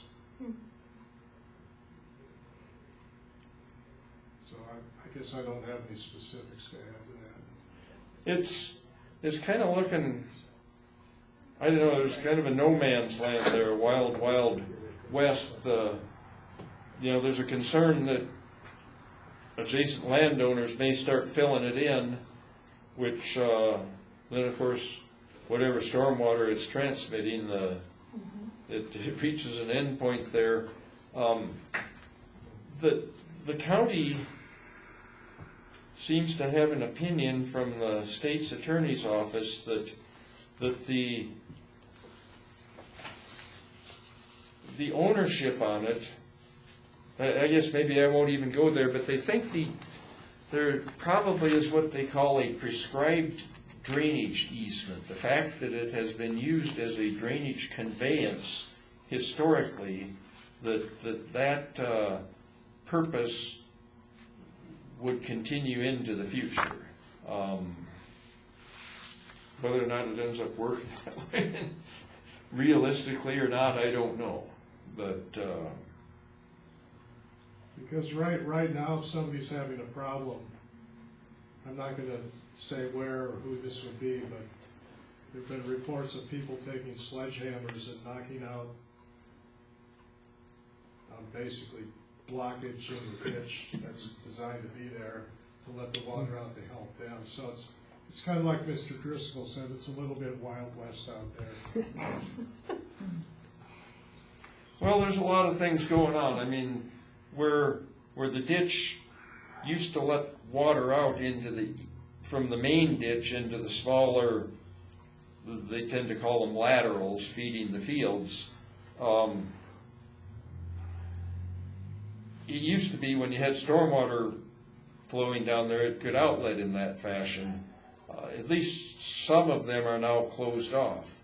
There could be opportunities in the future to actually open them to allow some of that stormwater to escape as it works its way down there, but in order to do that, you basically have to have some sort of assurance that where you're letting it out is not going to be problematic. And it kind of all boils down to maintenance and, in essence, having it part of an infrastructure system. But the Hawthorne side, I guess, to me, right now, square one, it turns out that the county highway department, even though it's not all highway oriented, they tend to be the ones that kind of do the work when the city or the county needs to do some work. And between them and planning and zoning, they really seem to be on board with the idea of sediment removal and kind of retrofitting the plumbing on that pond on the north side of the racetrack be a viable project. So I told them it was impossible to get it onto our agenda this month, but there's some real interest there. It sounds to me like it needs to be some additional engineering work done before you do anything. Well, that would obviously have to be part of the equation. Yeah. Yeah. This is conceptual at this point in time. Okay. Anything else? Did you rip wrap the sides of the pond with the wrecks from the racetrack?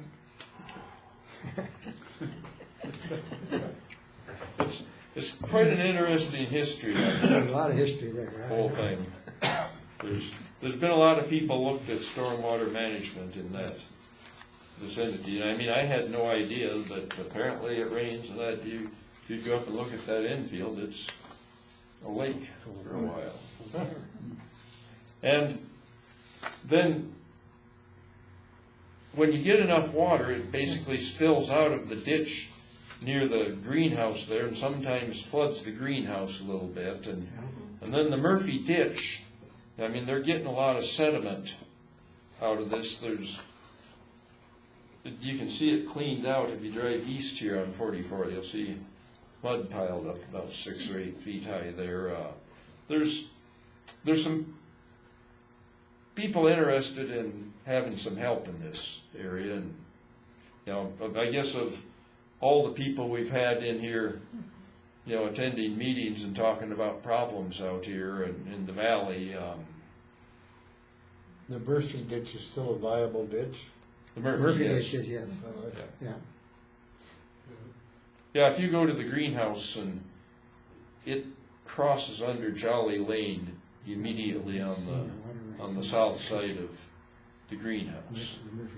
And one of the approaches they've taken in places is instead of letting the ditch free flow, they'll put it in a pipe to where, I mean, that way the stormwater would not carry the sediment to them, but then what happens? I mean, it just aggravates flooding along the road, so. Does Murphy's Law apply to Murphy's ditch? It's bound to. End of discussion? That's it. All right. Item 12, nothing from me. Any other items from directors? Seeing none? Anything, Dan? from the admin? I'll just mention that there's some changes in the water district boundaries, water development district boundaries in the east. And this is a new map I just got from Jay Gilbertson. So without going into detail, that area I got circled there, East Dakota gave up some of their territory and Vermilion Basin gained some. So that affects, or if you're interested in that, you can talk to Jay Gilbertson.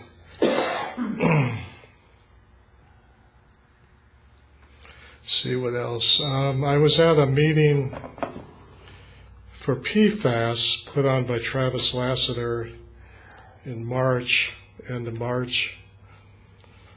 So they're basically the same old discussion about